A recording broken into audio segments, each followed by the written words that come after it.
কিছু মানুষ পাহাড় সমান ব্যথা বুকে জড়িয়ে মুখে ভালো আছি বলার অসীম ক্ষমতা রাখে।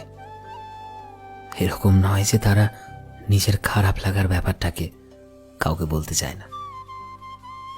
ব্যাপারটা আসলে এরকম যে আজকাল এই ব্যস্ত সমাজে তার কথা শোনার মতো কেউ নেই। হয়তো সে ভয় পায় নিজের ব্যথা কারো সাথে শেয়ার করতে।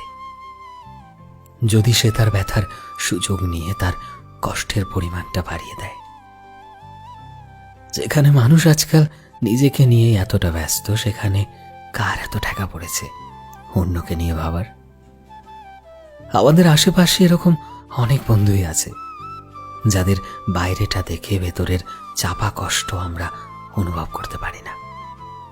যদি কখনো বা অনুভব করতে পারি কেউ ভালো নেই, তার পাশে শক্ত পিলারের মতো দাঁড়িয়ে যান, দেখবেন মনের ভেতরে একটা আলাদা শান্তি অনুভব করবেন। সো ফ্রেন্ডস, আমি শোভন ছিলাম তোমাদের সাথে, কলমে বিশ্বজিৎ। ভিডিওটি কেমন লাগলো অবশ্যই কমেন্টে জানিও। এই মুহূর্তে তুমি যদি আমাদের ফেসবুকে দেখে থাকো তবে প্লিজ আমাদের পেজটিকে ফলো করে দিও। চ্যানেলে নতুন হলে প্লিজ চ্যানেলটিকে সাবস্ক্রাইব করে দিও।